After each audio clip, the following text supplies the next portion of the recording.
Bem-vindos a mais uma aula de Física Geral 1. Hoje finalizaremos o estudo da Física Geral 1. O último tópico é gravitação e nós vimos na última aula, finalizamos a última aula falando da constante da gravitação universal e a sua relação com a densidade média do planeta Terra. Vamos resolver este exercício aqui, olha.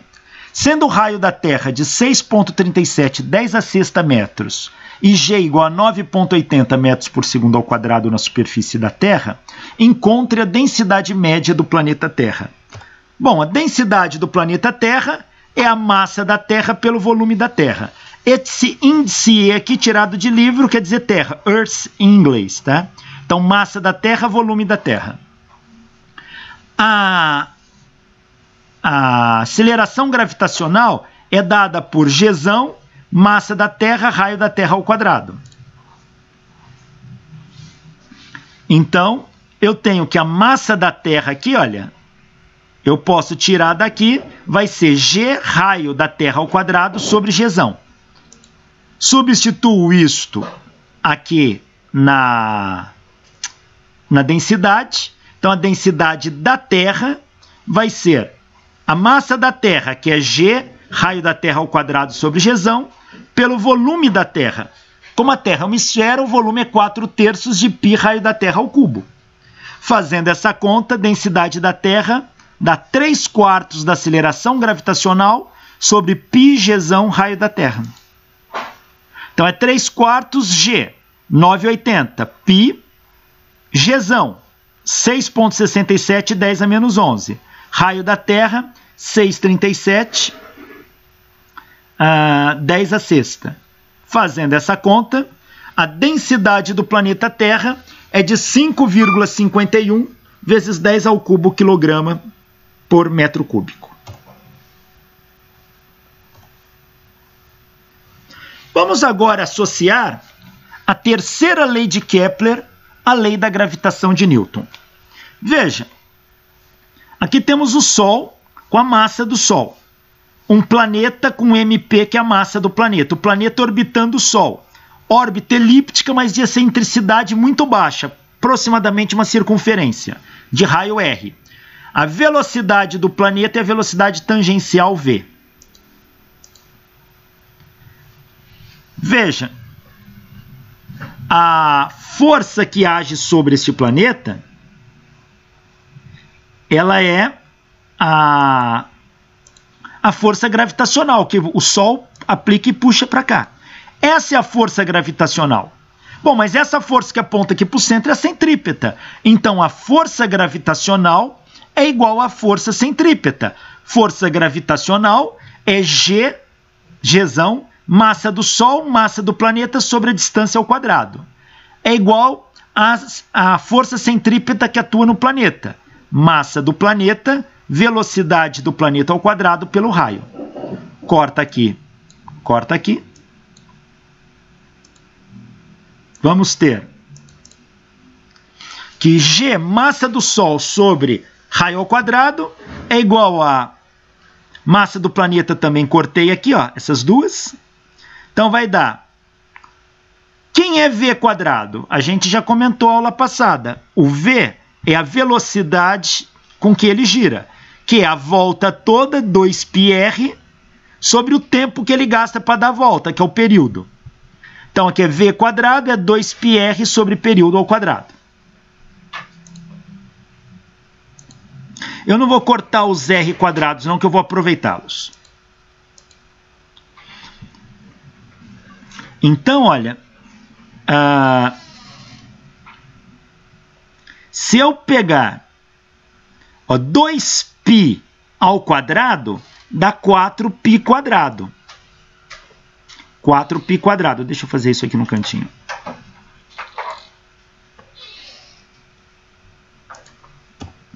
Então, aqui, olha, isso aqui vai me dar, ó, Gm sobre R quadrado é igual a 4π quadrado R quadrado sobre RT quadrado. Vou passar o t quadrado para cá, então vai ficar, olha, t quadrado sobre, ó, um r quadrado daqui com r daqui cancela. Sobrou r, multiplicado por r quadrado dá r ao cubo, que é igual a 4π quadrado sobre g vezes a massa do Sol. Espera aí, mas t quadrado sobre r ao cubo é a constante de Kepler. Então, isto aqui é a constante de Kepler. A constante da lei de Kepler, então fica 4π quadrado sobre g massa do Sol, que dá 2,97, 10 a menos 19, segundo quadrado por metro cúbico. Olha aqui, ó.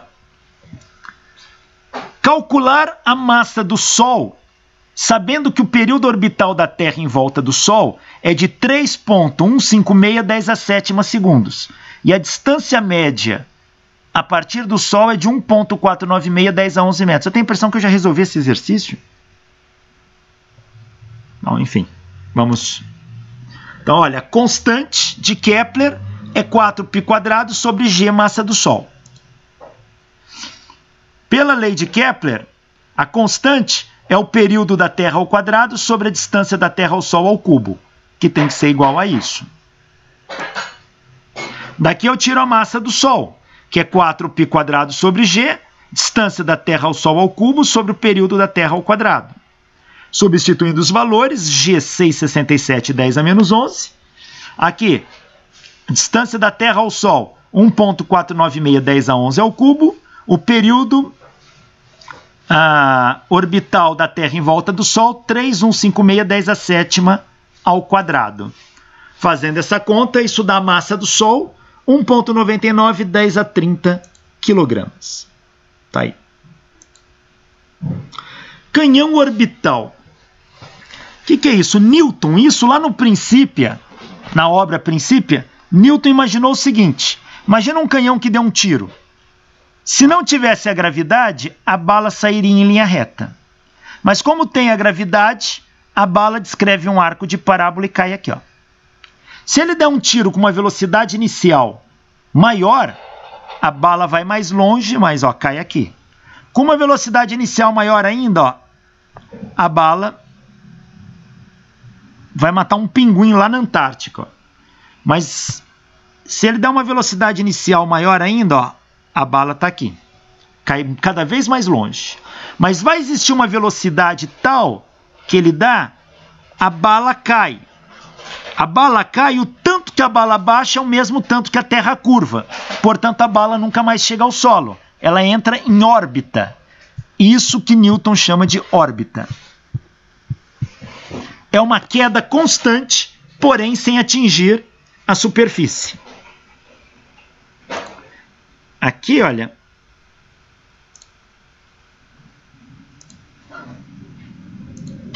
Aqui temos esse exemplo aqui, olha. Olha o tiro. A bala, só que vai chegar um tiro tal que a bala vai desenvolver uma órbita e o mesmo tanto que a Terra curva, ela também curva. Portanto, ela nunca mais chega ao solo. Então, ela fica numa queda constante sem nunca atingir o solo. Isto é a ideia do canhão orbital de Newton. Então, quando um corpo está em órbita, quando você coloca um satélite em órbita aqui da Terra, não é que o satélite está parado, ele está caindo, mas ele tem uma velocidade tangencial para cá, de tal maneira que quando ele vai para cá, a Terra puxa. Então ele cai isso, ó. Foi essa quantidade H que ele caiu. Agora o satélite está aqui, ó. Mas a velocidade tangencial dele agora é para cá. Só que a Terra puxa, ele cai aqui, ó. Ele caiu por essa quantidade. Ou seja, o satélite se mantém em órbita. Órbita é uma queda constante.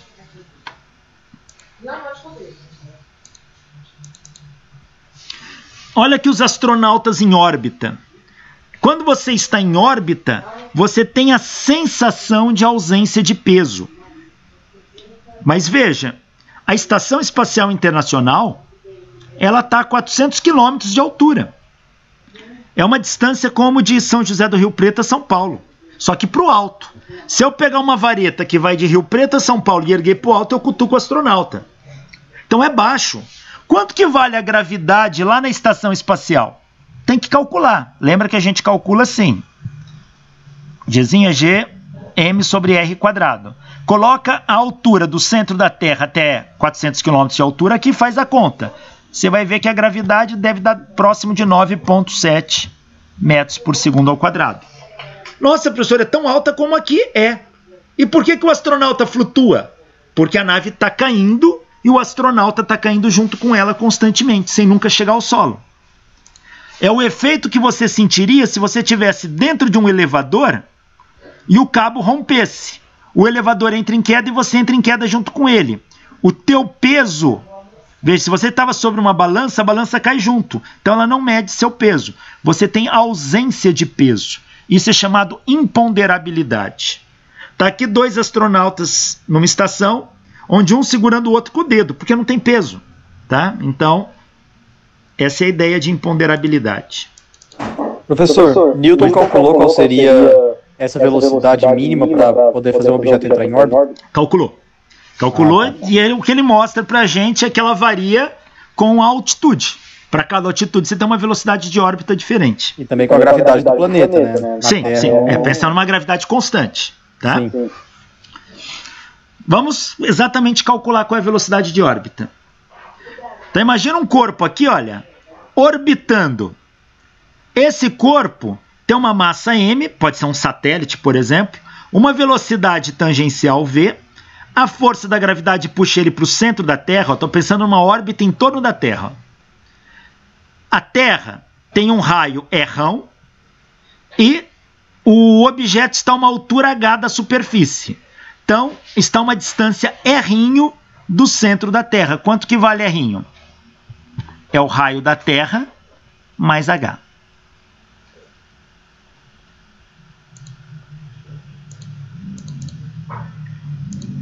Ora, se esse corpo está orbitando, a força que puxa ele para o centro da Terra é a gravidade. E a centrípeta. Então, a força resultante é a força gravitacional, que é G, massa da Terra, massa do corpo pela distância do centro do corpo ao centro da Terra ao quadrado. É o R. Lembra que na força gravitacional é a distância de centro a centro. Ora, mas essa força que aponta para o centro resultante é a centrípeta. Então, a força gravitacional é igual a centrípeta. Se você corta o M, corta o R quadrado, você vai ter que V quadrado vai ser G, massa da Terra, sobre R. Então, passo quadrado para cá na forma de raiz. A velocidade de órbita é G, massa do planeta, dividido pela altura do corpo em relação ao centro do planeta. Veja, R é o raio da Terra mais a altura do objeto. Esta é a velocidade de órbita de um corpo. Um corpo, se colocar numa dada altura aqui, ele vai te dar uma velocidade de órbita. Quanto maior a altura que você colocar o corpo, menor vai ser a velocidade de órbita. Quanto mais baixo em relação à superfície da Terra for a altura, maior a velocidade de órbita. Olha aqui. Determinar a velocidade de um satélite em órbita da Terra, sabendo que sua órbita é geoestacionária. O que é geoestacionária? A Terra está aqui. É um satélite ficar fixo em relação a um ponto da Terra. Então, imagina que você tem um satélite aqui, ó, e ele não sai desse ponto. Ah, ele está parado? Não, ele não está parado, ele está orbitando.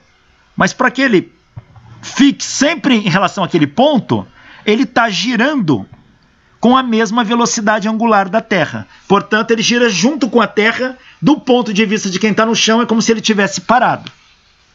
Isso chama-se órbita geoestacionária. É um satélite geoestacionário, também chamado de órbita geossíncrona.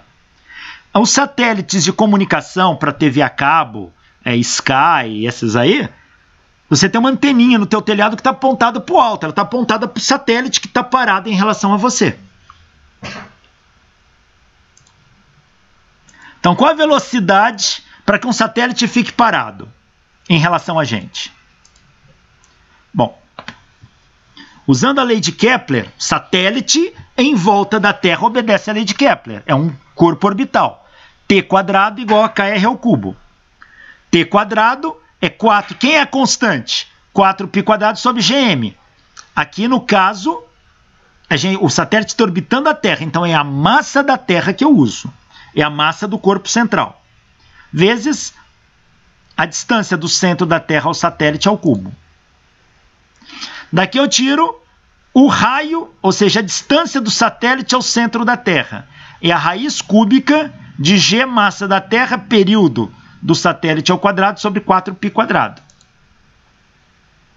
Colocando os dados aqui, olha, G 6,67, 10 a menos 11. Massa da Terra. A Terra tem uma massa de 5,98, 10 a 24 quilogramas. O período do planeta, peraí, se ele é geossíncrono, ele tem a mesma velocidade angular da Terra. Portanto, ele gasta o mesmo tempo para dar uma volta em torno da Terra que a Terra leva para dar uma volta em torno de si mesma, 24 horas. Que são 24 horas, corresponde a 86.400 segundos. Então, está aqui. Tempo ao quadrado sobre 4π². Fazendo essa conta, a distância do satélite ao centro da Terra é de 4,23, 10 a 7 metros. Essa é a distância que ele está do centro da Terra para ele ser geoestacionário. Ou seja, para ele girar junto com a Terra. Qual é a velocidade orbital dele? É raiz de G, massa da Terra, por R. A velocidade orbital vai ser raiz de G, que é 6,67, 10 a menos 11, massa da Terra, 5,98, 10 a 24 quilogramas, sobre essa distância, 4,23, 10 a 7. Esse satélite tem uma velocidade de 3,07, 10 ao cubo metros por segundo. Ou seja, 3.000 metros por segundo, 3 quilômetros por segundo. Com esta velocidade, nesta distância do centro da Terra, o satélite fica geoestacionário.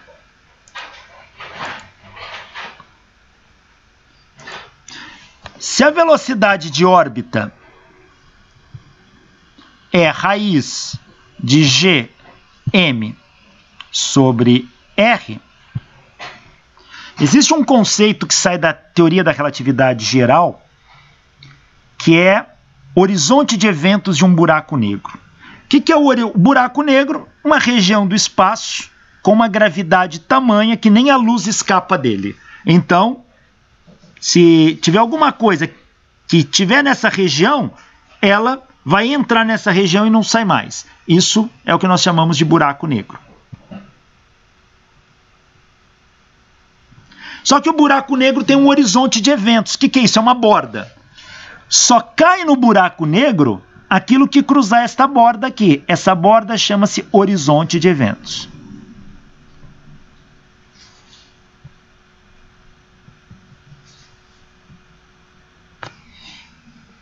O que tiver para fora dessa borda não cai no buraco negro. É até atraído por ele, mas não cai. O que passar dessa borda não volta mais. E se alguma coisa estiver sobre a borda, sobre o horizonte de eventos, ele cai? Ele necessariamente não cai no buraco negro, mas ele também não escapa. Ele fica em órbita. Então, um corpo que se encontra no horizonte de eventos, ele orbita o buraco negro. Veja, para que um corpo... Qual é a menor velocidade que um corpo tem que ter para ele poder cair num buraco negro? Ele tem que ter uma velocidade igual à velocidade da luz. Nós usamos a letra para a velocidade da luz de C. Tá? Velocidade da luz a gente representa pela letra C. Então, a menor velocidade que um corpo tem que ter para cair num buraco negro é a velocidade da luz. Se o corpo tiver uma velocidade maior que a da luz, ele pode escapar de um buraco negro. Mas até a velocidade da luz você garante que ele cai num buraco negro. Então vamos imaginar, se essa velocidade é limite, um corpo, para nem cair, nem ficar no buraco negro, ele teria que estar a velocidade da luz. Se eu colocar a velocidade da luz como orbital, isso aqui me dá a raiz de Gm sobre R. Esse R é o raio do horizonte de eventos. E quanto que vale o raio de um horizonte de eventos de um buraco negro? Vai ser Gm sobre a velocidade da luz ao quadrado. Então, com isso, você determina o horizonte de eventos de um buraco negro. Se você conhece a massa do buraco negro, multiplica por G, divide por C quadrado, te dá o tamanho desse buraco negro, que seria o horizonte de eventos dele.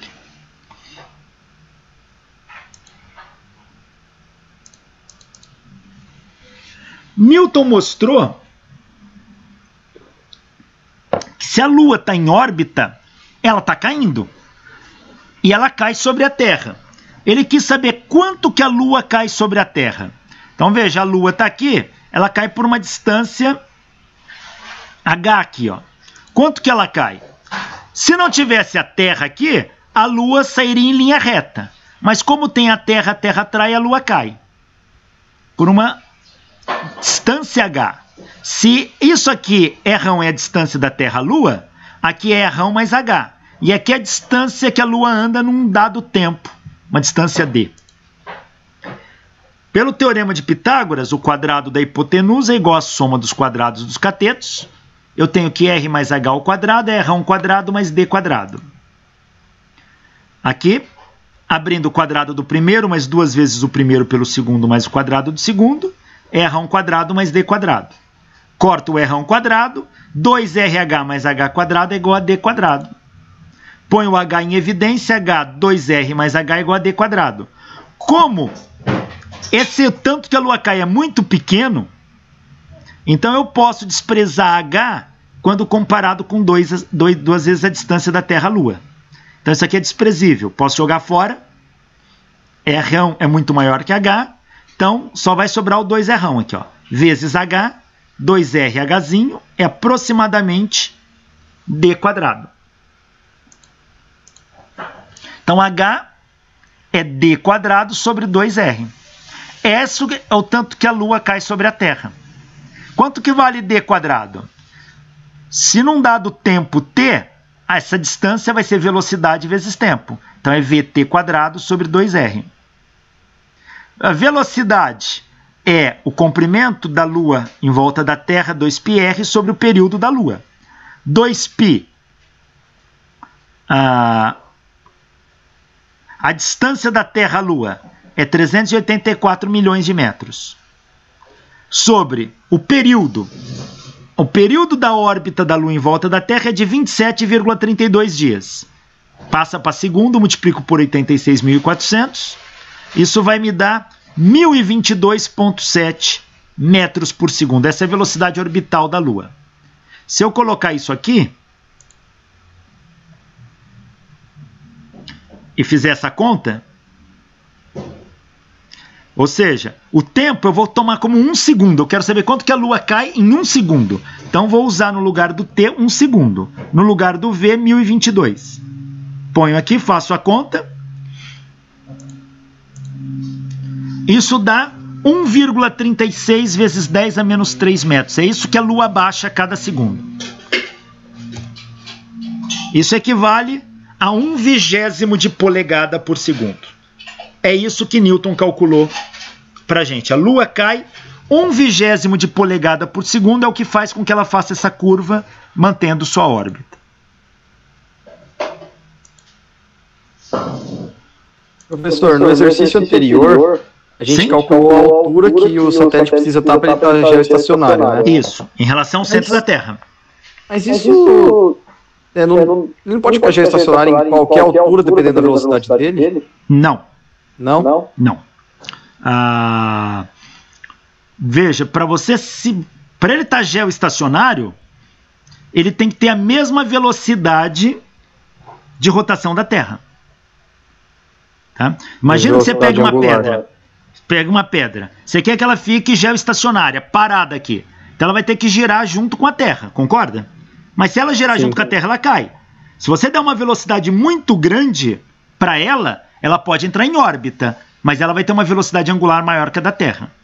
Então vai existir uma relação entre distância e velocidade que permite com que ela gire junto com a Terra, mantendo aquela posição. Então independe da velocidade. Na verdade, ele precisa ter a velocidade de órbita, né? Mas depende só mais ou menos da distância, né? Da distância, exatamente. Veja, ele tem a velocidade de órbita. Se ele tiver aquela velocidade, ele orbita para qualquer altura. Agora, qual é a altura que ele tem que orbitar para que ele gire junto com a Terra? É aquela lá. E se ele orbitar com uma velocidade acima da velocidade de órbita? Não, a velocidade de órbita é o que faz ele orbitar. Se ele tiver uma velocidade maior que a velocidade de órbita, ele pode, se ele tender a sair pela tangente, ele tende a escapar daquele sistema. Então ele vai se afastando do planeta. Ou se ele for internamente, ele se aproxima. Agora, para ele manter aquela trajetória quase circular ali, ele tem que ter a velocidade de órbita. Se ele tiver uma velocidade maior, ele meio que vai escapar, mas aí, como ele fica mais longe, aí talvez ele continue em órbita. Ele pode mudar de órbita e ir para uma órbita mais elevada. Entendi. Veja, olha, H é d quadrado sobre 2r, mas H é vt quadrado sobre 2r. Se eu elevar aqui ao quadrado, isso aqui vai me dar meio de v quadrado sobre rt quadrado. Mas v quadrado sobre r é aceleração centrípeta. Então, tanto que a Lua cai é meio da aceleração centrípeta dela vezes o tempo ao quadrado, que é um movimento uniformemente acelerado. E Newton mostrou isso para a gente.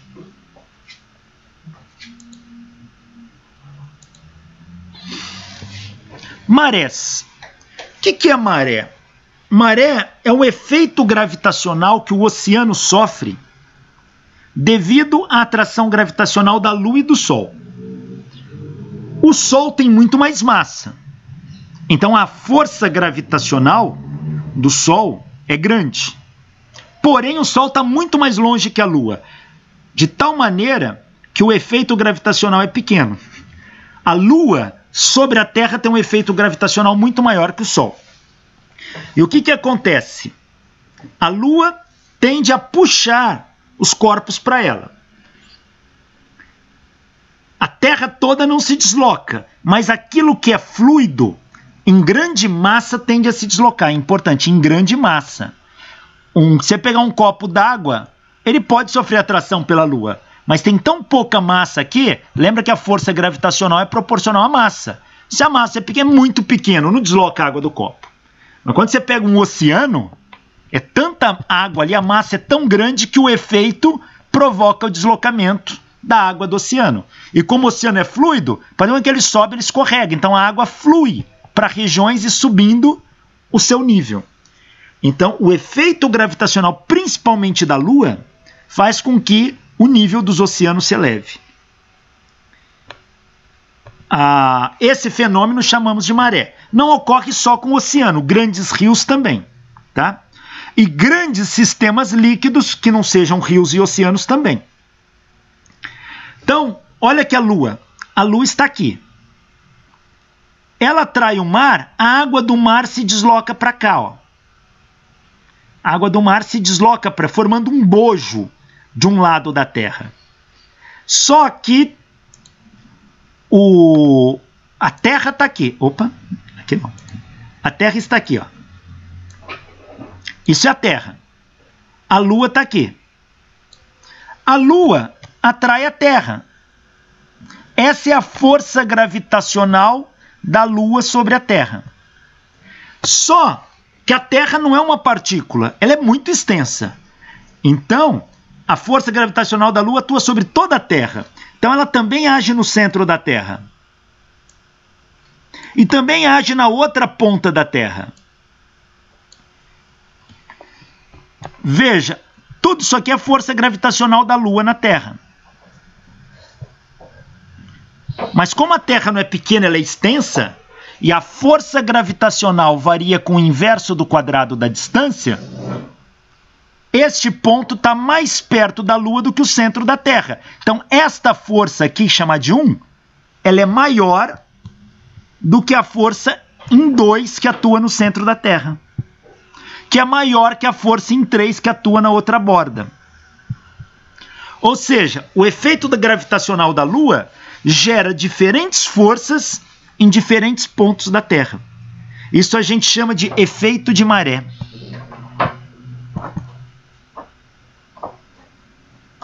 E o que é que acontece aqui? A gravidade vai atrair mais este pedaço por estar mais próximo da Lua do que o centro da Terra. E ela vai atrair mais o centro da Terra, que está mais perto da Lua, do que o lado oposto. Então eu tenho 3 forças agindo. Do referencial do centro da Terra, o centro da Terra vai ser atraído para cá. Ele sofre um pequeno deslocamento para cá. Ó. Ele desloca. Sim, ele sofre um deslocamento. Mesmo porque a Terra tem um centro líquido. Então ele também sofre esse efeito consideravelmente. Ele desloca. Mas é claro que o que está aqui desloca mais. E o que está aqui desloca menos. Do referencial do centro da Terra,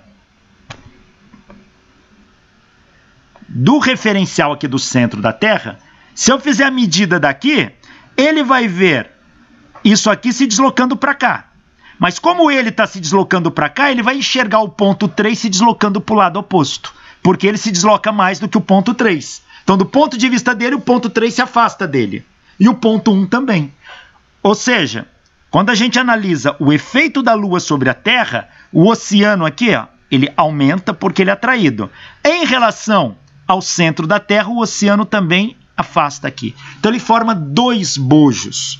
2 bojos, gerando 2 marés alta, que a gente chama. Aonde o oceano subiu é maré alta. Então, forma 2 marés altas, e é claro, onde está aqui, se a água fluiu de um canto para o outro, se a maré subiu de um lado, abaixou do outro. E vai formar 2 marés baixas, uma nessa face e outra na face oposta.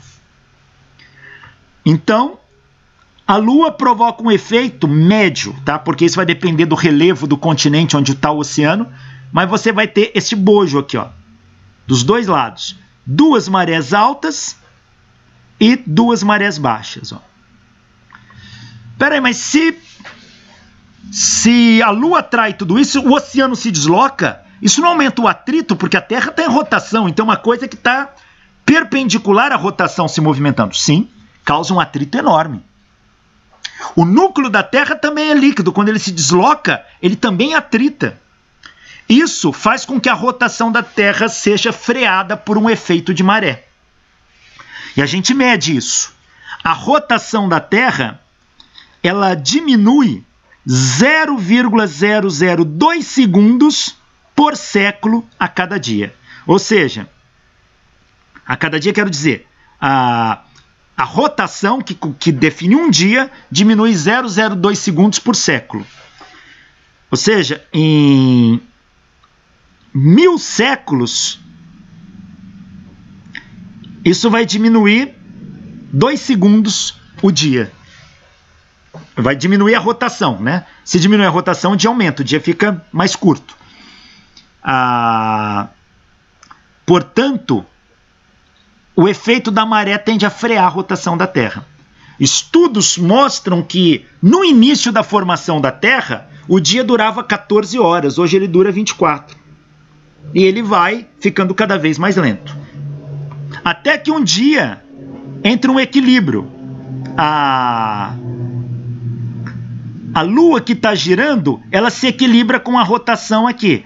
E aí a translação da Lua acaba atingindo o mesmo período da rotação da Terra. E isso já aconteceu com a Lua. A Lua tem sempre a mesma face voltada para a Terra.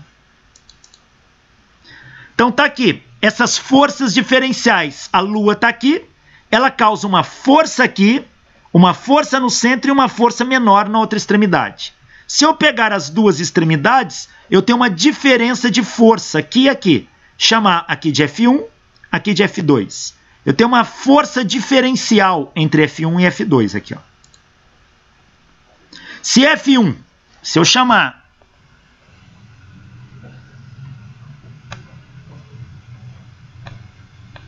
aqui é o raio da Terra.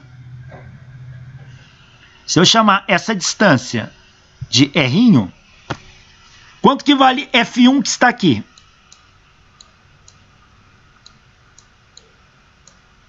F1 que está aqui, ele vale G, equação da gravitação de Newton, G, massa da Terra, massa da Lua, por essa distância aqui. Quem é essa distância? É R' menos o raio da Terra ao quadrado. F2 que está aqui, ó. Quanto que vale? É G, massa da Terra, massa da Lua, dividido... Não, desculpa, ele está pegando F2 no centro da Terra. Dividido por R' ao quadrado. Está aqui. O F2 está no centro da Terra.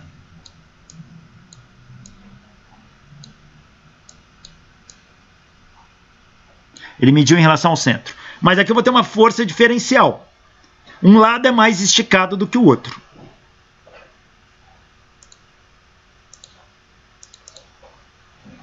Se a gente fizer a diferença da força, F1 menos F2, põe o Gm em evidência, fica M' sobre R' menos R ao quadrado, menos M' sobre R ao quadrado. Acha o mínimo múltiplo comum aqui, ó. Multiplica, dá isso aqui. Simplifica este termo, põe o R em evidência, põe o R quadrado em evidência aqui, você vai ter esse termo, ó. Multiplicando G emão em o R. Sabendo que a distância do centro da Terra à Lua é bem maior que o raio da Terra, então 2R menos o raio da Terra é aproximadamente 2R. Então, esses termos aqui tendem a zero. Aqui vai sobrar R à quarta. Aqui vai sobrar 2R, com R cancela, vai dar R ao cubo. Então, a força diferencial, devido a um efeito de maré, ela varia com o inverso do cubo da distância. E ela depende do raio do planeta. Como o raio está também ao longo de R', eu posso escrever isso aqui na forma diferencial. Então, se eu escrever isso aqui na forma diferencial, esse R' vira um dR', porque ele está ao longo do raio. E a minha expressão fica assim. Ou seja, a diferencial da força de maré é 2G massa da Terra, fazendo para Terra e Lua. Massa da Lua sobre a distância entre os dois ao cubo, vezes a variação infinitesimal dr.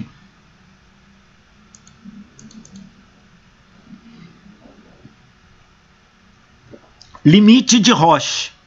Édouard Albert Roche, um físico francês, ele tentou calcular ele calculou qual a distância mínima que um corpo pode se sustentar, ou seja, qual a distância mínima que pode suportar um objeto que mantém sua estrutura unicamente por sua própria gravidade numa órbita a um corpo massivo de maior densidade, sem começar a desintegrar-se devido às forças de maré exigida pela força gravitacional do objeto principal. Foi isso que ele fez. Resumindo, o que ele fez foi, se eu tenho um corpo aqui, e eu tenho um corpo aqui, tem um efeito de maré.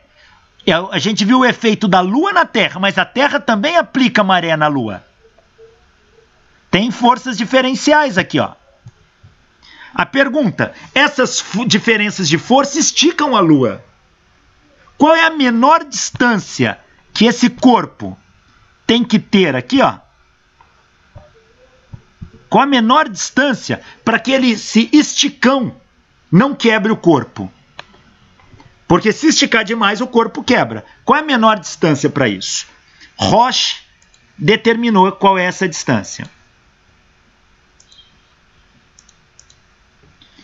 Ele demonstrou que para um satélite fluido, então ele modela isso para um corpo fluido, tá?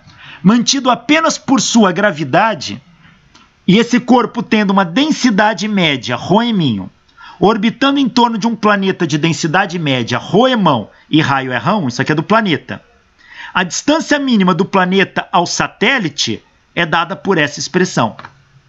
2,44, que multiplica a densidade do planeta pela densidade do satélite elevado a 1/3 vezes o raio do planeta. Quer dizer, se o corpo tiver uma distância menor do que essa, o satélite tiver uma distância do planeta menor do que essa, o satélite vai se quebrar. O limite de Roche, a gente pode fazer uma dedução a partir disso. Vamos imaginar o corpo satélite formado por duas partes interagentes entre si, grudadas entre si, de massa m e distância entre elas dr. O planeta tem massa m e a distância do centro do planeta ao satélite é d. A força gravitacional trocada entre o planeta e o satélite é massa do planeta, falta um emão aqui, ó.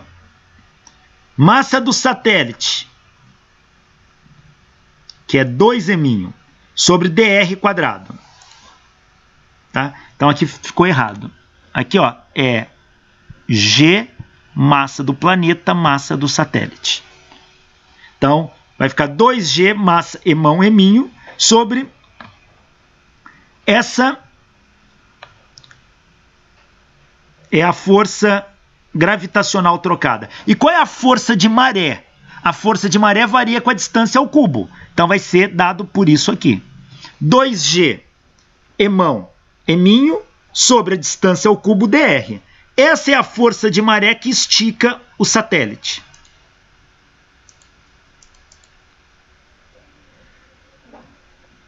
Quando é que você tem no limite? O limite vai ser quando a força gravitacional que age sobre o corpo for a própria força de maré. Porque nessa condição é onde o corpo está no limite para ser esticado. Quando a força de maré, que é uma força gravitacional, tiver sua maior intensidade. Se você isolar daqui o D, isso aqui vai me dar D é 2m sobre m elevado a 1/3 dr. A densidade do planeta é a massa do planeta sobre 4/3 de π raio do planeta ao cubo.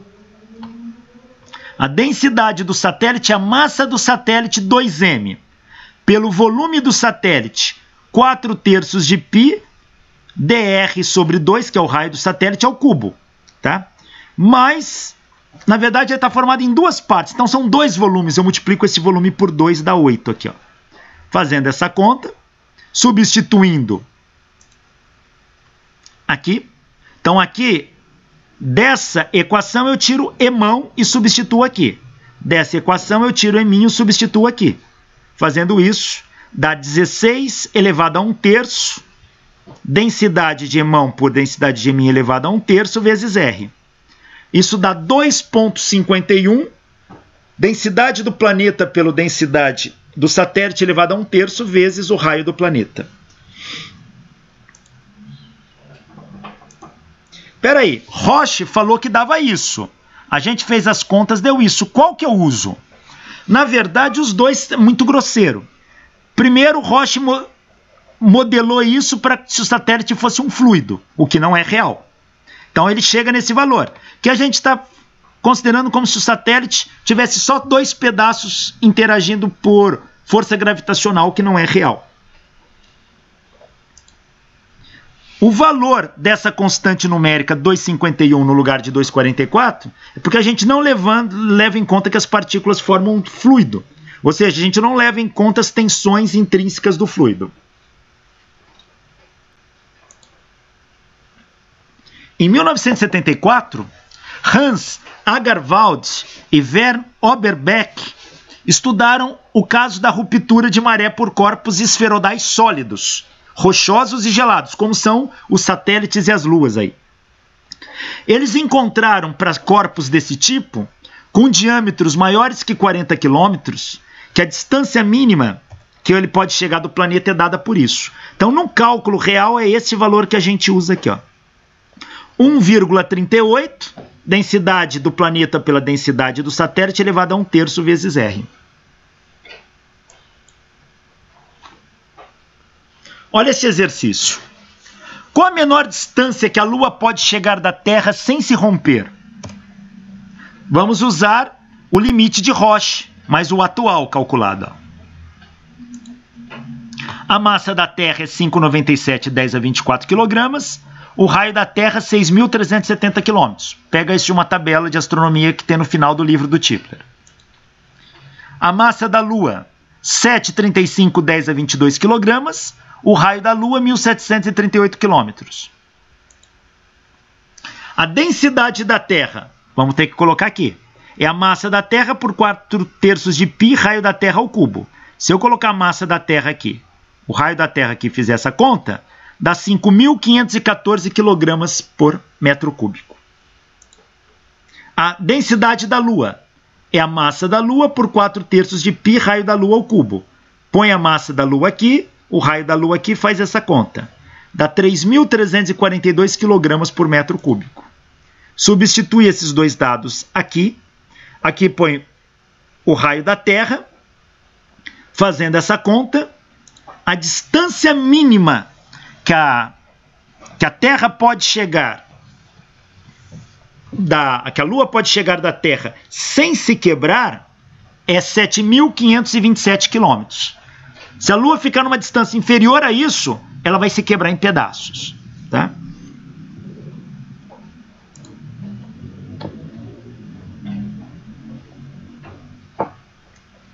Energia potencial gravitacional. Bom, a gente já estudou energia potencial gravitacional. Professor, não é U igual a mgh? É. Mas agora a gente vai estender isso utilizando a força gravitacional, tal como Newton nos apresentou. Quem é o trabalho dW? É o produto escalar de F dr. Se eu usar a força gravitacional aqui, que é uma força central, que ela só depende da distância, então é F módulo de R dr, que é o produto escalar disso aqui. Então, o trabalho é a integral de um valor inicial, um valor final, de F de R dr. Mas sabemos que o trabalho é um negativo da variação da energia potencial. Então, a energia potencial é o negativo do trabalho, da integral de F de R dr, que é o que está aqui.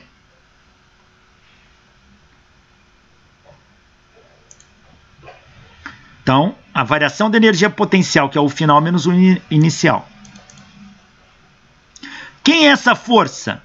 Se a gente tratá-la como uma força gravitacional entre o planeta e um objeto, então F de R vai ser menos G, massa da Terra, massa do objeto, dividido pela distância de centro a centro ao quadrado. Colocando a força gravitacional na integral, a gente vai ter, isso aqui vai dar G, massa do planeta, massa do corpo, integral de dr sobre r quadrado. Se você fizer a integral de dr sobre r quadrado, dá menos 1 sobre r, variando do r inicial ao r final.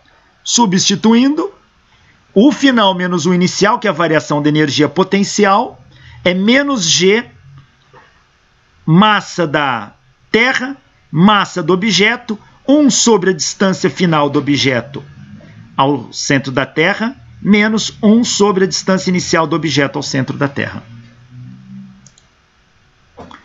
Se a gente considerar que o objeto está lá longe da Terra, não interage com ela, lá no infinito, para uma distância inicialmente no infinito, 1 sobre infinito vai para zero. Então, eu vou ter que o U inicial é igual a zero.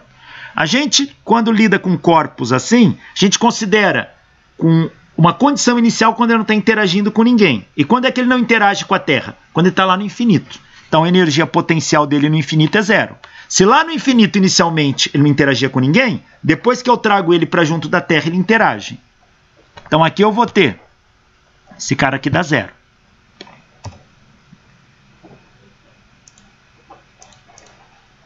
Então a energia potencial, em função da distância, é menos G emão eminho sobre R. Esta é a expressão para a energia potencial gravitacional entre um planeta e um objeto. U é igual a menos G emão eminho sobre R.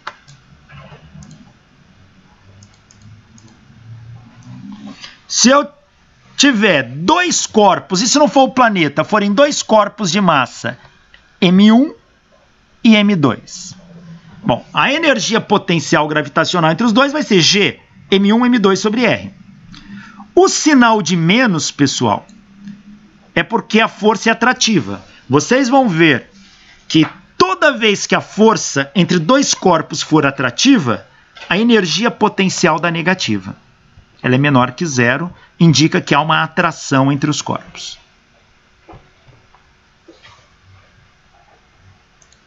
Então, para um par de objetos, par de partículas, a energia potencial gravitacional desse par é calculada assim.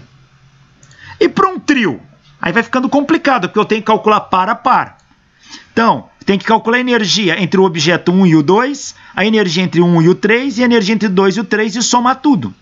Aí vai ser M1, M2 sobre R1, 2, mais M1, M3, R1, 3, mais M2, M3, R2, 3. Tudo isso multiplicado por G, menos G, né?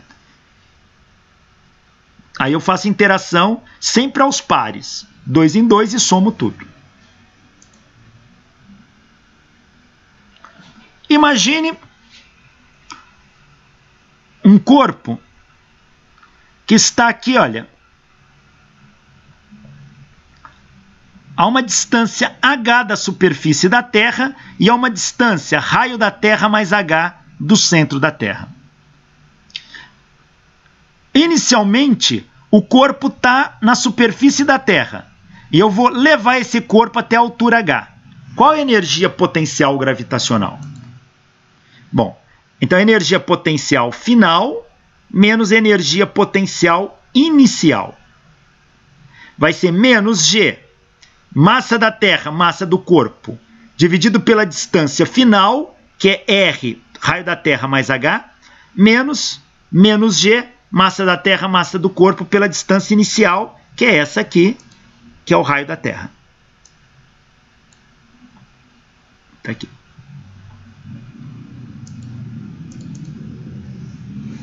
Então, essa diferença de energia potencial vai ser, coloco menos G, massa da Terra, massa do corpo, em evidência, fica 1 sobre R mais H menos 1 sobre R. Calculo o mínimo aqui. Essa diferença de energia potencial vai dar G, massa da Terra, massa do corpo vezes Hzinho, dividido por raio da Terra, que multiplica raio da Terra mais Hzinho. Então, essa é a energia potencial que o corpo tem na posição 2 em relação à superfície da Terra. Ora, como vamos considerar que essa altura seja pequena comparada ao raio da Terra, ou seja, o raio da Terra é muito maior que essa altura. Então, não estou falando de levar grandes distâncias, estou falando de levar 1 metro de altura, 10 metros de altura. Se o raio da Terra é muito maior que a distância, o raio da Terra mais a distância é aproximadamente o raio da Terra. Então, aqui, isso vai dar raio da Terra só. Raio da Terra vezes raio da Terra dá 1 sobre raio da Terra ao quadrado.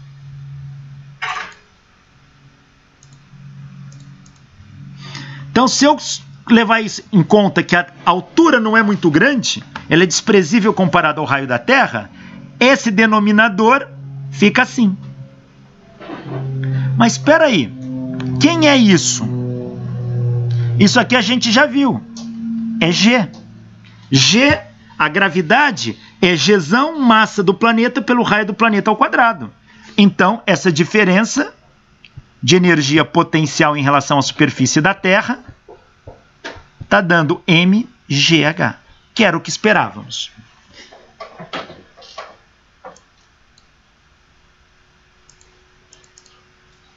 Tá aí. Então, mgh é uma aproximação de um campo gravitacional que se estende por longas distâncias. Então, para pequenas alturas, comparados ao raio da Terra, a gente pode só usar mgh. Agora, quando a distância do corpo em relação à Terra é da ordem de grandeza do raio da Terra, eu tenho que usar aquela outra forma de energia potencial, que é U igual a menos G, massa do corpo, massa da Terra, pela distância.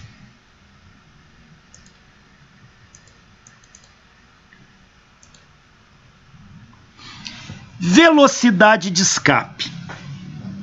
O que vem a ser isso? Veja, se eu jogar um corpo para o alto, ele vai até uma altura, para e cai. Se eu quero que ele vá mais alto, eu tenho que dar uma velocidade inicial maior. Ele vai mais alto, para e cai. Se eu quero que ele vá mais alto, eu tenho que dar uma velocidade inicial maior ainda. Ele vai até uma altura, só que ele para e cai. Pergunta: qual é a velocidade inicial que eu tenho que dar para um corpo de tal forma que ele suba e não volte mais, ele não caia mais, ele saia da Terra? Esta velocidade inicial chama-se velocidade de escape. É a velocidade que você tem que dar para o corpo para ele escapar de um planeta. A menor velocidade. Se for maior que essa, está tranquilo. Eu vou levar em conta a seguinte condição. A menor é que quando ele escapa e chega no infinito e pare. Ou seja, ele vai sofrer uma variação de energia no meio do caminho, de tal maneira que no infinito ele pare. Se ele chegar no infinito com uma velocidade grande ainda, porque eu dei uma velocidade inicial muito alta, mas a mínima vai ser aquela que o corpo vai chegar muito longe da Terra e vai parar, mas não cai mais.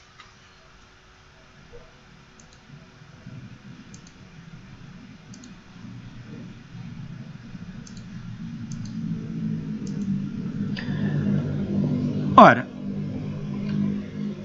vamos usar o princípio da conservação de energia. A energia mecânica inicial tem que ser igual à energia mecânica final, que é aqui. A energia mecânica inicial é meio da massa-velocidade inicial ao quadrado mais a energia potencial gravitacional, que é menos G, massa da Terra, massa do corpo, pelo raio da Terra ao quadrado, porque a distância do corpo ao centro da Terra é o raio da Terra. Tem que ser igual a energia cinética final. Se eu considerei que o corpo parou, é zero. A energia potencial final é menos G, massa da Terra, massa do corpo, por essa distância aqui, ó, até o centro da Terra, que é Rmax. Então, aplicando o princípio da conservação de energia, a velocidade inicial do corpo ao quadrado, corta os eminhos, fica 2G massa da Terra, que multiplica 1 sobre o raio da Terra, menos 1 sobre o raio máximo. Veja, se eu estou considerando que isso vai ocorrer lá no infinito, ele para, esse raio máximo é uma distância infinita. Portanto, isso aqui vai para zero. Só sobra esse termo. Passo o quadrado na forma de raiz. A velocidade de escape é a raiz quadrada de 2G massa da Terra pelo raio da Terra. Claro que para a Terra, se for para outro planeta, a velocidade de escape é a raiz quadrada de 2G massa do planeta, seja ele qual for, raio do planeta. Esta é a menor velocidade que se tem que fornecer ao corpo para que ele escape da gravidade do planeta. Repara que eu posso escrever isso aqui assim. raiz de 2 vezes raiz de g m sobre r. E isso aqui nada mais é que raiz de 2 vezes a velocidade orbital. Raiz de gm sobre r é a velocidade orbital. Então essa é a velocidade de escape. Para que você escape da Terra, qual é a velocidade? Põe a massa da Terra aqui, o raio da Terra aqui e o g aqui. Para o planeta Terra, isso dá 11,3 quilômetros por segundo, que é aproximadamente 40.000 quilômetros por hora. Por exemplo, para os astronautas da Apollo 11 terem chegado à Lua, a nave, ainda que na superfície da Terra, quando fala superfície, quer dizer, dentro do campo gravitacional da Terra considerável, ela teve que atingir os 40.000 km por hora. E a partir daí continuar, até que o efeito da gravidade não segure mais ela. Aí se ela tivesse a 30.000 km por hora, o que aconteceria? Ela vai se afastando, mas devido à atração gravitacional, isso vai freando ela como se jogasse uma pedra para cima que vai diminuindo sua velocidade, até que ela pare.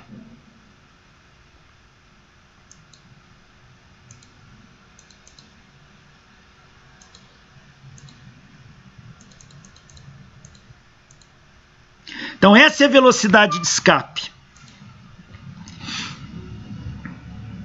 Olha aqui para alguns planetas. Para Mercúrio, que é o menor planeta do Sistema Solar, tirando Plutão, que é um planeta não, a velocidade de escape é 4,3 km por segundo. Na Terra, 11,2. Júpiter, que é o maior planeta do Sistema Solar, você tem que atingir 60 km por segundo. O Sol, se fosse possível a gente pousar no Sol, para escapar dele você tem que ter uma velocidade de 618 km por segundo. Tá aí. Olha esse problema. Determinar a velocidade de escape a partir da Terra de uma espaçonave de massa 5.000 kg e determinar a energia cinética que essa espaçonave deve ter na superfície da Terra a fim de atingir a velocidade de escape. Então ele quer saber a velocidade de escape e qual a energia cinética que tem que ter na superfície da Terra para poder escapar. Bom, a energia cinética na superfície da Terra para poder escapar, ela tem que ter a velocidade de escape.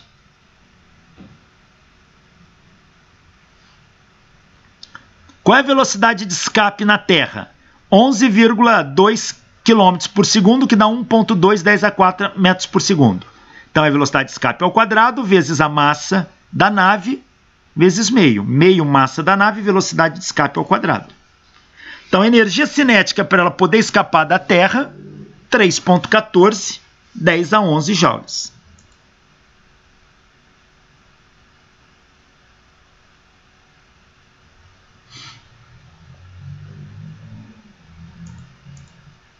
E qual a velocidade de escape? Bom, é raiz de 2G, massa da Terra, raio da Terra. Massa da Terra, raio da Terra. Dá 11,2. Então, ficou invertido aqui a ordem, tá? Eu tinha que ter calculado isso primeiro para substituir no problema anterior. Eu acho que os slides ficaram na posição invertida. Mas você poderia pegar da tabela também o valor direto. Mas está aí.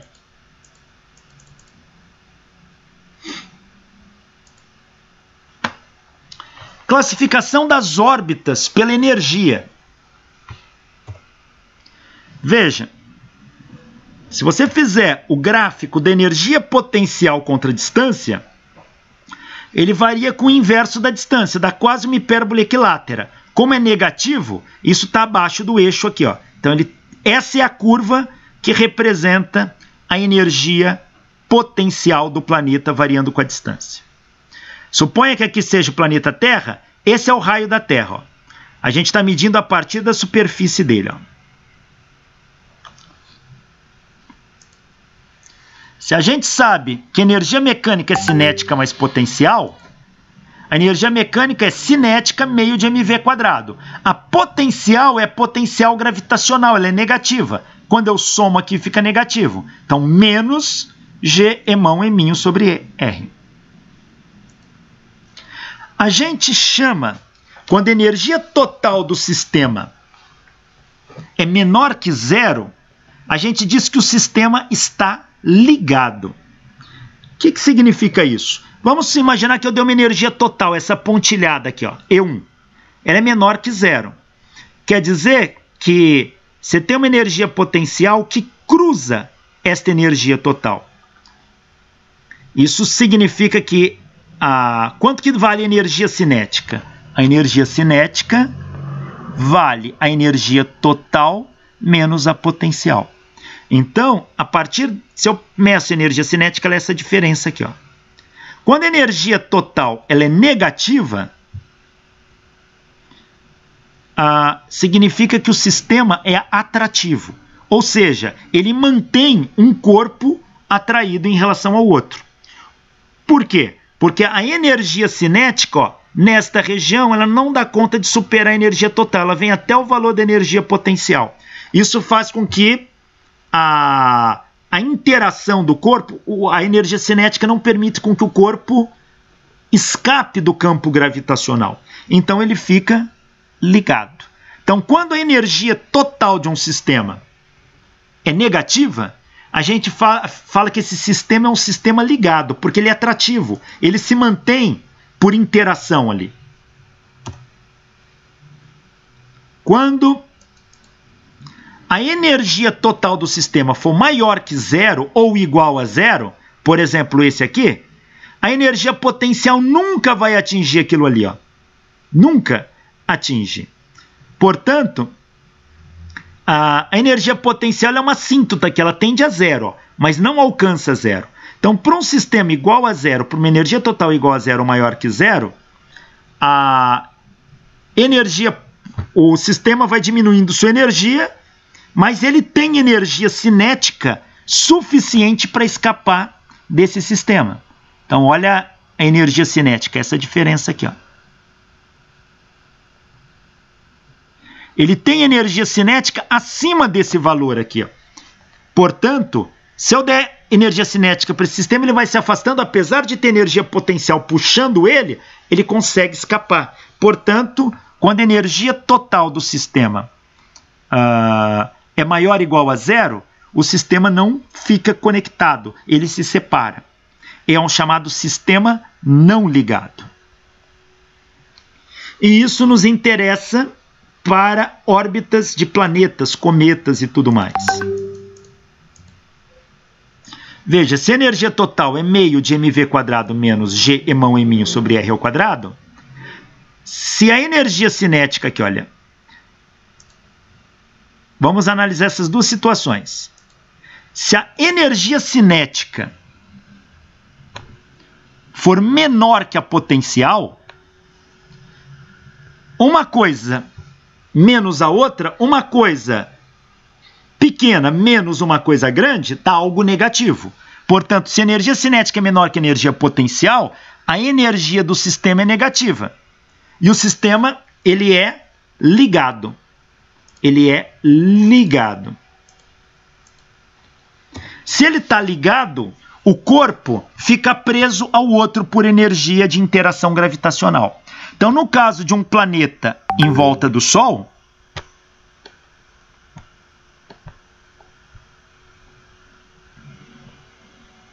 o planeta, ele gira numa órbita, ele se mantém ligado, é porque a energia total dele é menor que zero, ou seja, a energia cinética é menor que a potencial.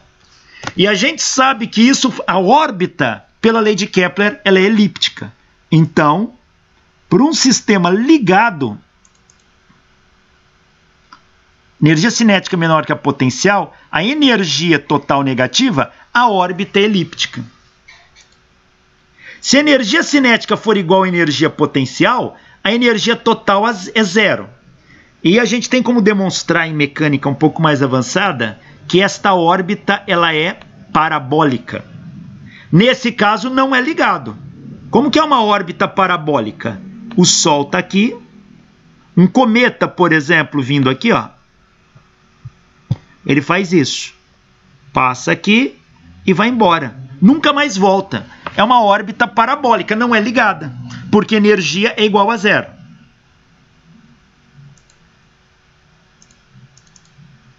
E se a energia cinética for maior que a energia potencial, a energia total é maior que zero. E a órbita ela é hiperbólica. A órbita ela é hiperbólica. Se o Sol está aqui, um cometa vindo aqui, ele faz isso, ó.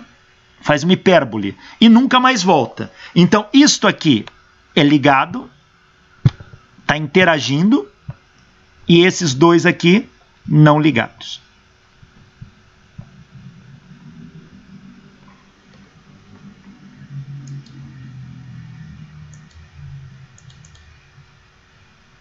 E o Sol ele ocuparia o foco da hipérbole. Exatamente. Foco da hipérbole, da parábola. Tá? Só que aí o planeta, ou seja lá quem for que passar por ali, se a energia for menor que zero, ele faz órbita elíptica. Se a energia for igual a zero, órbita parabólica. E energia maior que zero, órbita hiperbólica. A parabólica e hiperbólica passa uma única vez por ali e nunca mais volta. Isso acontece muito com cometas. Variação da aceleração da gravidade com a latitude. Lembrando, o que é a latitude? É a diferença angular entre a linha do Equador e qualquer outro ponto da superfície da Terra. Então, essa variação angular aqui, a gente chama de latitude φ. Tá? A latitude vai de 0 grau na linha do Equador a 90 graus nos polos.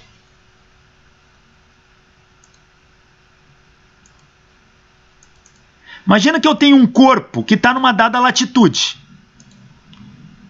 A força-peso puxa o corpo em direção ao centro da Terra. A normal é uma força perpendicular ao chão. Como a Terra está girando, isso aqui descreve uma órbita circular aqui, ó, nesse trecho. A força centrípeta aponta para o centro dessa órbita. E o peso aqui não está apontado para o centro da Terra. Por que não? Porque para o peso apontar para o centro da Terra, ele teria que estar aqui, ó. Ele está desviado. Por que ele está desviado? Porque tem um efeito de rotação. Tá? E a rotação aí vai causar um pequeno deslocamento disso. Então o peso não está alinhado com a normal de fato, porque tem rotação. Então é este efeito, como isso aqui está numa latitude e a Terra tem rotação, é esse efeito que a gente quer analisar. Qual seria o peso que o corpo deveria ter? Eu chamo de peso aparente. É o que se equilibra com a normal. Tá? Mas a força-peso, ela vai estar associada a... Para que a força centrípeta aponte para o centro da órbita, a soma desse vetor não pode estar alinhado com esse vetor, senão daria zero e não teria força centrípeta. E tem.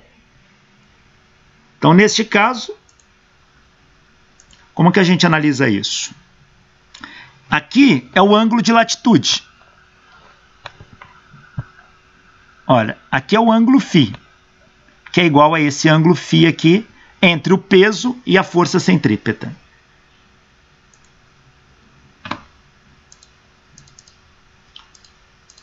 Veja, se eu somar essas forças, a resultante é a centrípeta, ela é peso mais a normal. Só que a normal, eu posso igualar aquele peso real, que aqui eu estou chamando de aparente, porque o peso que eu meço é o que está variando. Então, P menos PA, peso aparente, que é a normal, é igual a força centrípeta. Então, o peso aparente é o peso menos a força centrípeta.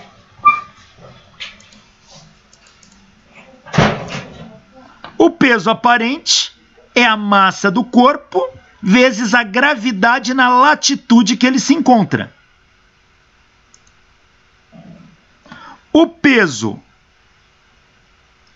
do corpo vai ser G, massa da Terra, massa do corpo, pela distância da Terra ao corpo ao quadrado, que é a força gravitacional, que é a massa vezes o G se o corpo não tivesse rotação. Então, se o corpo não tivesse rotação, esse seria o peso.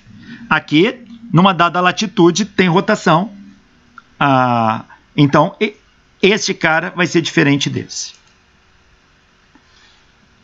Pegando essa equação, e elevando os dois lados ao quadrado, ó, vai me dar PA ao quadrado é igual a P menos força centrípeta ao quadrado.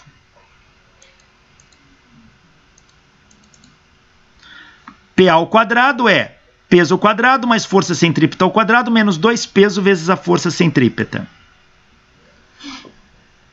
Agora, quem é PA? É MG, é MGL. Então, M quadrado, GL quadrado. Quem é P? É MG0. M quadrado, G0 ao quadrado, mais força centrípeta é massa vezes aceleração centrípeta ao quadrado, menos 2 vezes o P, MG0, vezes a força centrípeta. Massa vezes aceleração centrípeta vezes o cosseno da latitude. De onde que veio esse cosseno? Repare que isso aqui está na forma vetorial. Um vetor ao quadrado é o módulo dele. Então aqui, esse é módulo, mas aqui não é módulo, é um produto de dois vetores. Mas isso tem que dar um módulo, então eu faço o produto escalar deles. É módulo de um, módulo de outro, cosseno do ângulo entre eles. Cosseno de φ.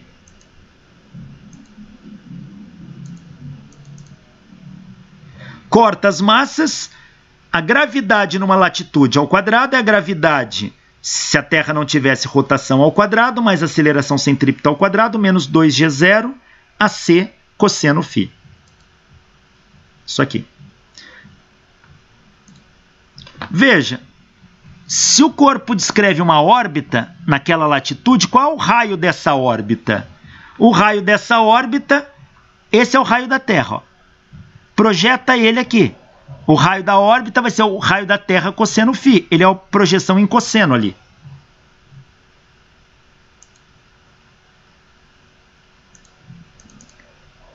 E quem é a aceleração centrípeta? Velocidade angular vezes raio, que é a velocidade angular vezes R cosseno φ. Substituindo esses dois nesta equação, teremos... Substituindo aqui, vamos ter GL quadrado é G0 ao quadrado mais ômega quarta R ao quadrado cosseno quadrado de φ menos 2G0 ômega ao quadrado R ao quadrado cosseno quadrado de φ.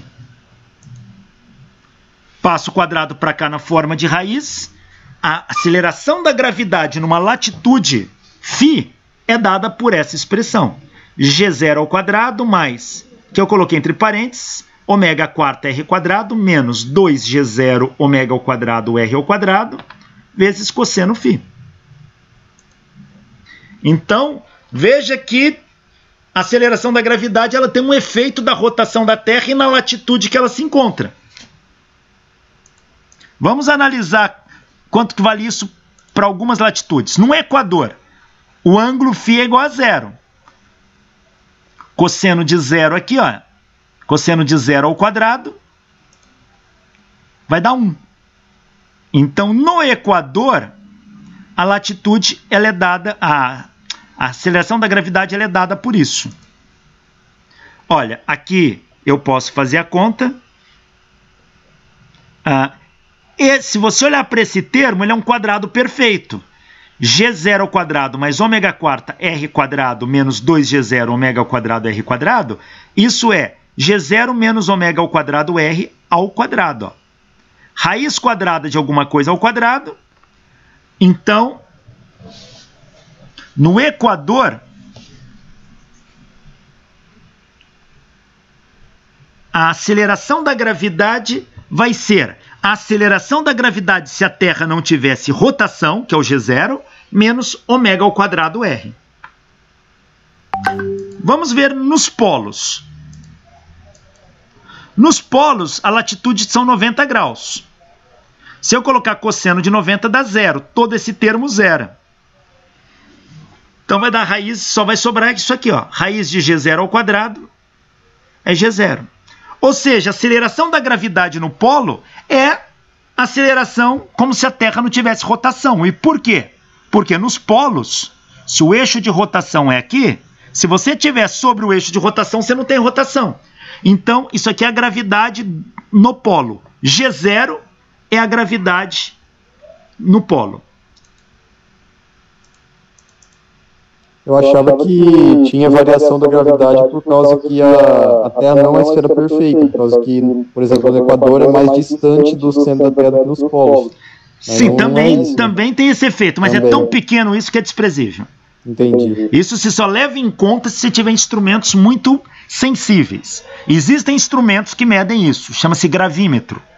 Mas, para um cálculo, quando a gente interessa mais efeito gravitacional planetário astronômico, veja, os polos, o grau de achatamento do polo é só 0,3% do raio da Terra. Tá? São 30 quilômetros de achatamento em 12.800 quilômetros. Não é nada isso. O efeito mesmo se dá pela rotação e pela latitude. Então, olha, G0 é latitude no polo, hein? Então, ó, G0 é latitude no polo, a latitude no Equador é igual à latitude do polo menos a velocidade angular da Terra ao quadrado vezes o raio. E aqui uma tabela mostrando o valor da aceleração da gravidade com a latitude. Na linha do Equador, a gravidade vale 9,78. Aqui em Rio Preto, por exemplo, estamos a 20 graus de latitude, dá 9,786. A 60 graus de latitude, 9,82. E a 90 graus de latitude está dando 9,83. Essa é a variação da gravidade com a latitude. O G que a gente usa nos exercícios, ele é medido a 45 graus. 45 graus norte, isso. Dá 9,81. 9,80, 662, para ser preciso. Tem diferença norte-sul? Não tem. A simetria da Terra é muito boa nesse ponto. Na verdade, como a Terra não é uma esfera perfeita, vai ter diferença, mas no terceiro, quarto algarismo significativo você não detecta diferença nenhuma. Entendi. Campo gravitacional. O que é o campo gravitacional? É o campo de força responsável pela gravidade. Na Terra, o campo gravitacional tem simetria esférica, ou seja, ele se distribui como uma esfera onde as linhas de força do campo gravitacional são radiais. Quanto mais perto da Terra, maior a intensidade da gravidade. Ó. Mas eu posso estudar campos gravitacionais uniformes, onde a gravidade é a mesma em todos os pontos. E quem é campo gravitacional? Quando você usa esse termo, a gente está falando do G. O G é o campo gravitacional. Ele é a força pela massa. Tá? Então, o G determina o campo gravitacional. Essas flechinhas representam a intensidade do campo gravitacional na superfície da Terra. Da Terra ou de qualquer planeta, tá? Estou citando a Terra porque é o que a gente está mais discutindo aqui.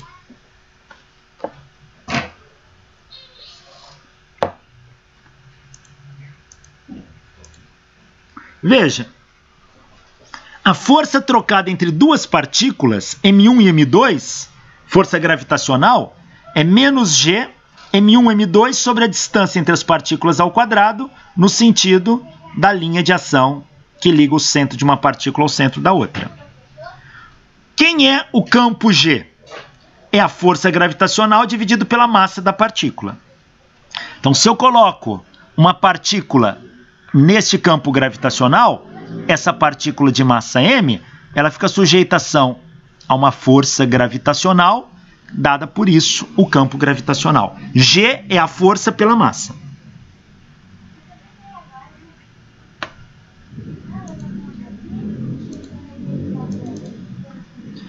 Bom, mas se eu tiver um corpo rígido, por exemplo, eu posso imaginar esse corpo formado por várias partículas I. Se cada partícula tiver uma massa MI, cada partícula vai ficar sujeita à ação de uma força gravitacional. Portanto, cada partícula vai ter um campo gravitacional GI. Quem é o campo gravitacional total agindo ali naquele corpo? Vai ser o somatório do campo de cada partícula que compõe aquele corpo. Se eu pensar na gravidade de cada partícula ali agindo no meu sistema. Ou, se eu tiver uma distribuição contínua desse campo, esse somatório vira uma integral de dg, por uma distribuição contínua de campo gravitacional. Se eu tenho aqui um corpo rígido e quero saber qual é a gravidade que esse corpo rígido produz numa partícula de massa m, eu pego um pedacinho infinitesimal desse corpo rígido aqui e vejo qual é a força gravitacional que ele produz. Um pedacinho dm vai produzir sobre uma partícula uma força gravitacional df dada por g, massa do pedacinho que eu peguei, massa da partícula, dividido pela distância entre eles ao quadrado. Quem é a força gravitacional que todo o corpo atua na partícula? Integra os dois lados. Então, a força gravitacional total vai ser a integral de g eminho d emão sobre r quadrado. Aí, se eu quero escrever na forma vetorial você põe o vetor aqui, põe o vetor unitário aqui e o sinal de menos aqui. Fica assim. O g e a massa da partícula constante, posso tirar dessa integral, põe para fora e fica assim. E aí, como que eu integro d emão?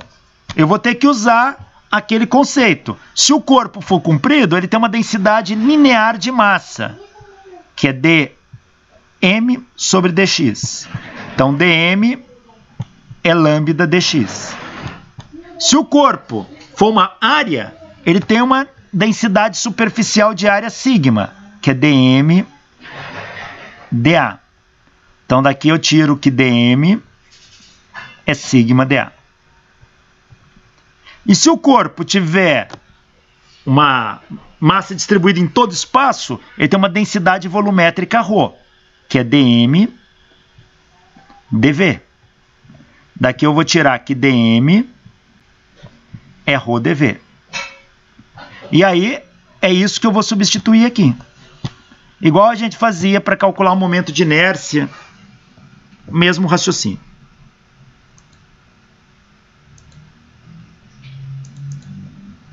Olha esse problema aqui, ó.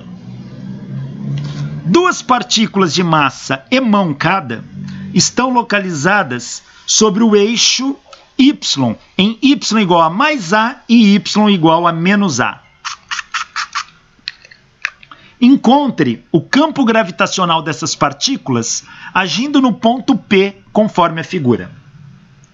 Eu tenho essas duas partículas aqui, a distância entre elas é 2a, e eu quero saber qual é o campo gravitacional que elas aplicam no ponto P. Ele já me deu até o desenho. Essa distância ele está chamando de R. Essa é a distância da origem desse sistema até o ponto P, ele chamou de XP. O campo gravitacional é sempre atrativo, não existe gravidade repulsiva, então a gravidade é sempre atrativa. Então, essa massa gera um campo gravitacional atraindo o ponto P para cá. Essa também. Ponto P não é uma massa, é um ponto. O campo gravitacional está distribuído no espaço. Veja, eu não estou calculando a força, eu estou calculando o G. O G é um campo gravitacional. É uma área, é uma região do espaço onde a gravidade atua. Então eu quero saber qual é a gravidade atuando nessa região P do espaço.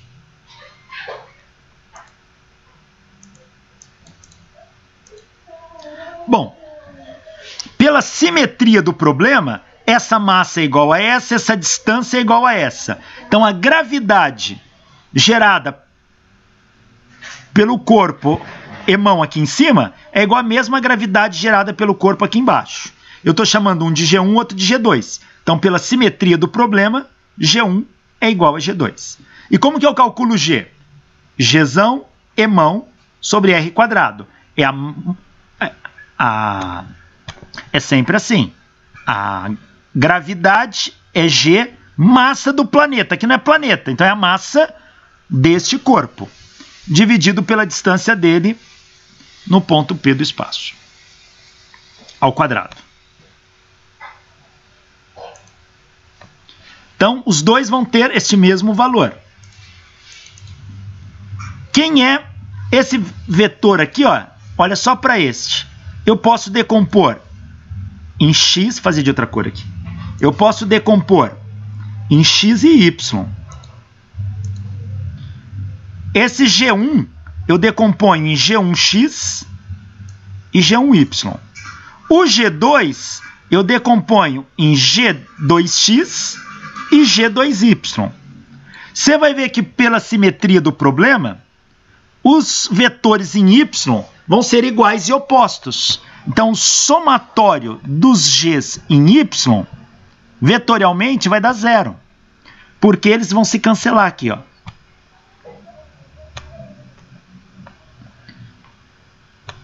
Esse aqui cancela com esse aqui. Ou seja, todos os vetores em y dá 0. Está aqui demonstrando. G1y mais G2y é G1 seno θ menos G... vai dar 0. Não precisava nem escrever, pela própria simetria do problema. Agora em x, eu vou ter o G1x e o G2x. Quem é o G1x? Eu vou ter isso, ó. G1. Opa! G1. E aqui eu vou ter o G1x.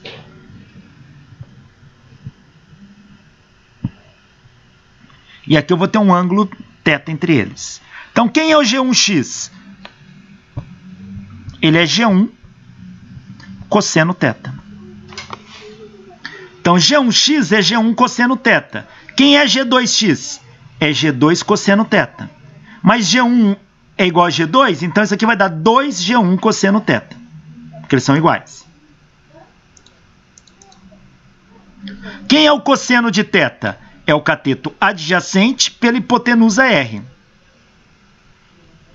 Então, o G total vai estar ao longo do eixo X. Contrário ao eixo X, vai ser o GXI. Como ele é contrário, é menos 2G emão sobre R quadrado vezes o cosseno, que é XP sobre R. Agora, R quadrado vezes R dá R ao cubo. Portanto, o G resultante é menos 2Gzão, massa das partículas vezes a distância do ponto P à origem, dividido pela distância ao cubo na direção contrária de I.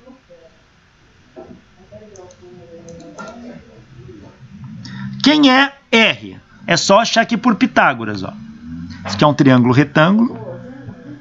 Então, R ao quadrado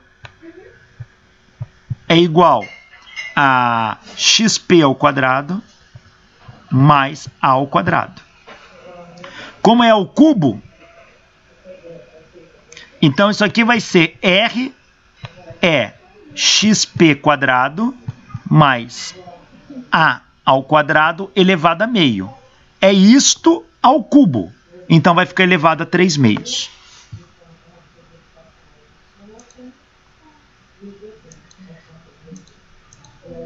Tá aí. Olha este outro problema aqui. A extremidade esquerda de uma barra homogênea de massa emão e comprimento L está a uma distância h de uma partícula de massa eminho conforme a figura.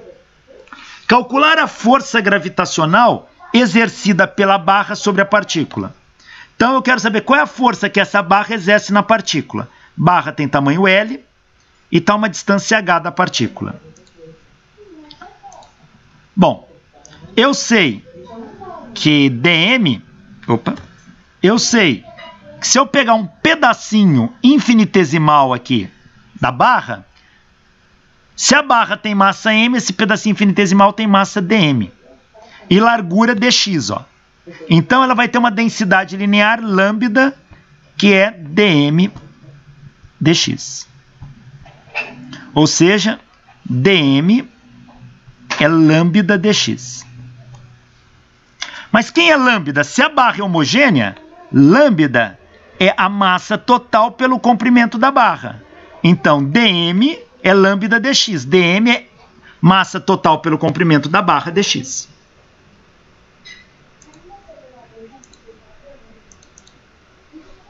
Quem é a força gravitacional que essa barra aplica na massa M1? Vetorialmente, que está escrito em negrito, então é vetor, é menos... Veja, se eu pegar o pedaço dm, a força gravitacional vai ser infinitesimal df, que vai ser menos g de emão, que é a massa do pedacinho aqui que eu peguei, vezes eminho, que é a massa da partícula, dividido pela distância entre este pedacinho e a partícula, que vale x. X quadrado. Aqui, a força apontada para cá no sentido menos i.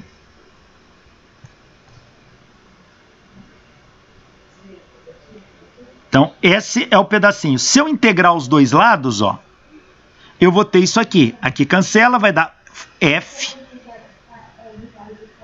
É igual, o menos daqui com menos daqui vai ficar mais.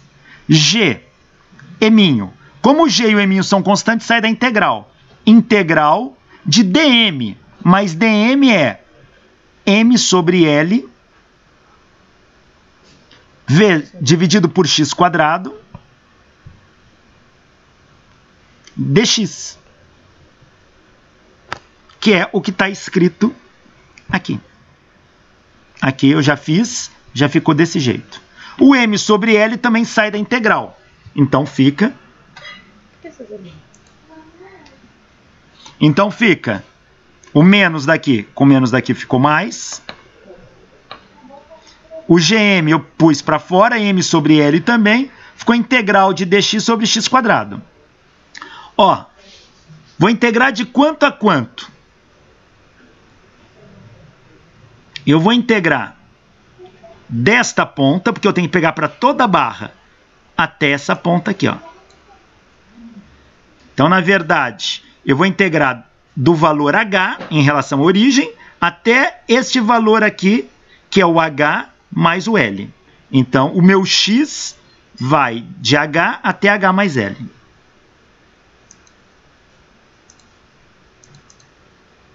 Resolvendo essa integral, integral de dx sobre x quadrado dá menos 1 sobre x, de h até h mais L, fazendo a conta, isso dá g, eminho, emão, sobre h, que multiplica h mais L no eixo x. Esta é a força gravitacional trocada entre a barra e a partícula.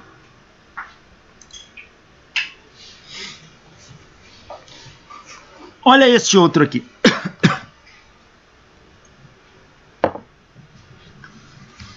Uma esfera maciça de massa emão e raio R é esfericamente simétrica, mas não uniforme.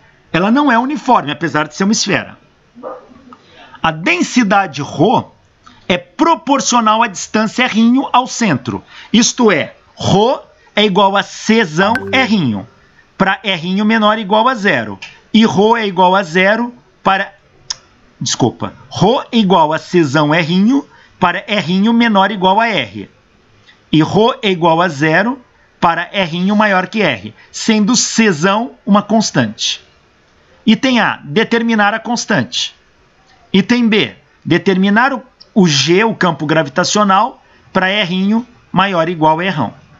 Item C, calcular G para R igual a metade de R. Vamos ver. Item A, determinar a constante.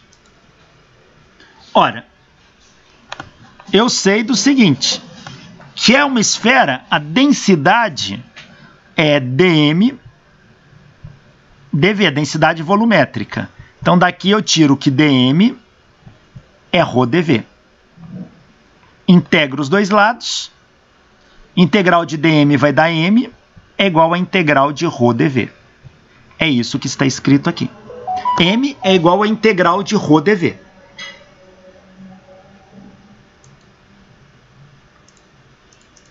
Só que ρ não é constante, então ele não sai da integral. Quem é ρ? Então, M é a integral. Quem é ρ? É C vezes R. dV. Se é uma esfera, o volume da esfera é 4/3 de π raio ao cubo. Agora, eu estou considerando um volume para um raio qualquer, R. Se eu diferenciar isso, dV vai cair o 3 para cá, ó. 3 com 3 vai cancelar, subtrai 1, vai dar 4π R ao quadrado dr. Então, aqui vou colocar dV, que é 4π R ao quadrado dr. Que é o que está aqui.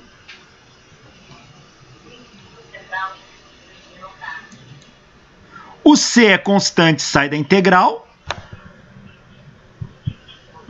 4π é constante, sai da integral. Eu vou ter a integral, ó, R vezes R ao quadrado dr ao cubo. dr. Eu vou integrar este raio do centro da esfera até a borda. Então, do centro ele é 0, a borda ele é o raio total da esfera. Isso aqui vai dar C, 4π. Integral de R ao cubo é R² sobre 4. Variando de 0 a R1, Emão vai dar 4π R1² sobre 4. Vezes C. Ó, 4 com 4 cancela. Isso aqui vai dar C π R1². Então, a massa do corpo dá isso.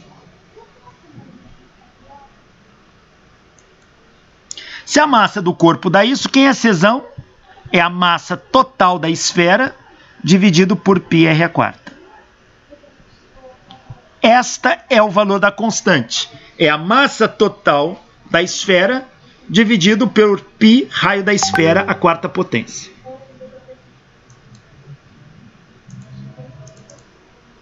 Tá aí. Item B. Determinar G para R maior ou igual a R1. Bom, o G ele é calculado para uma esfera, e a gente viu que isso vale para a Terra. A Terra tem simetria esférica. Se a Terra tem massa M e raio R, o G calculado num ponto aqui do espaço é G Emão sobre o raio da Terra ao quadrado. É isso. Isso vale para a Terra, que é uma esfera? Isso vale para qualquer outra esfera. Uma esfera, desde que seja maciça como a Terra, então para essa esfera maciça, determinar para um valor R maior que R1. Então R maior que R1 seria isso aqui, ó. Então fora da Terra, se fosse dentro da Terra seria diferente. Mas fora da Terra seria isso. Se isso funciona para a Terra, vale para qualquer outra esfera. Então continua dando a mesma coisa. Na forma vetorial, põe negrito e põe o sinal de menos. Então não tem o que fazer, é só associar isso ao G da Terra.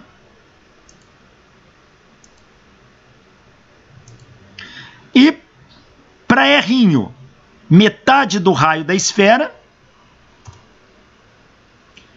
Então agora eu tenho a minha esfera aqui, ó.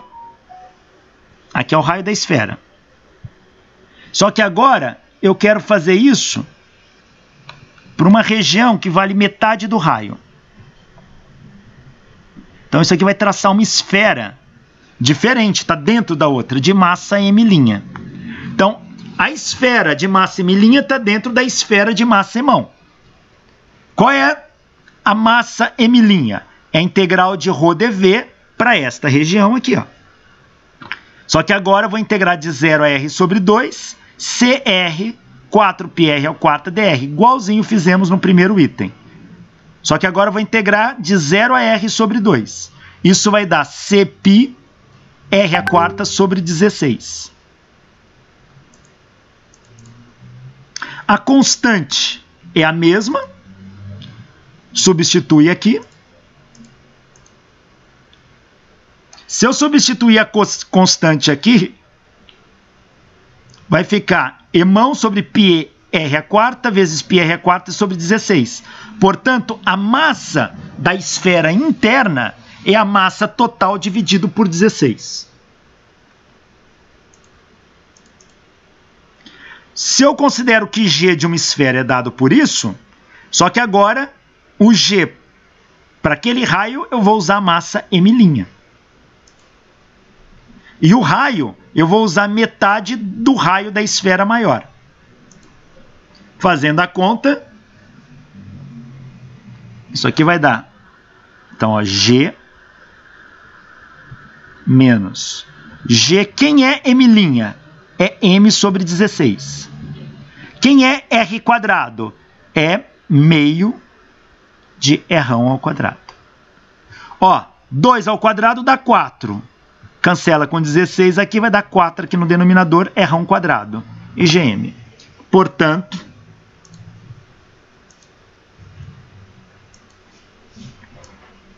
esta é a resposta do item C. Tá aí.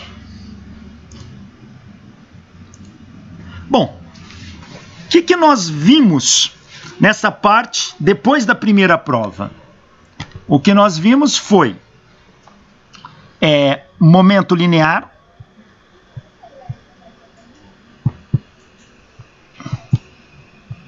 e conservação do momento linear, momento angular,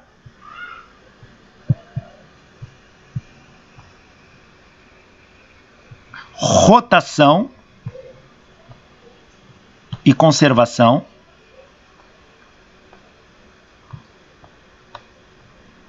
vimos a lei de Newton para rotação,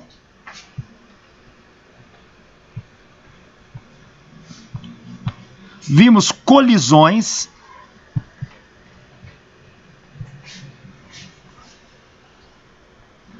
vimos estática de corpos rígidos. Esse tópico de estática a gente não viu aqui conjuntamente. Eu gravei, postei, comuniquei várias vezes. Quem não assistiu, precisa assistir. Estática de corpos rígidos e tensão e deformação.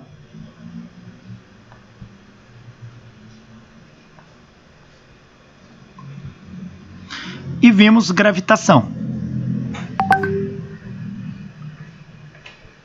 Aplicando lei de Newton, leis de Kepler e analisando diversas situações em um sistema gravitacional. Esta é o que nós vimos depois da última prova. E isso que vocês vão precisar estudar para a próxima prova. Toda essa parte aqui tem todos os vídeos disponíveis. Eu postei para vocês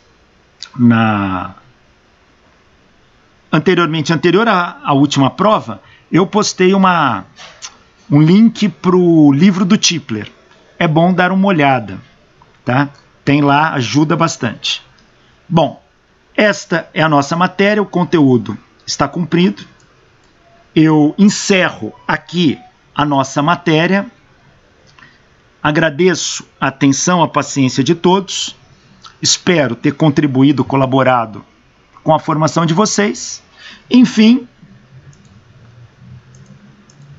fim. Obrigado. Se tiverem perguntas, estou à disposição. Muito obrigado e até breve.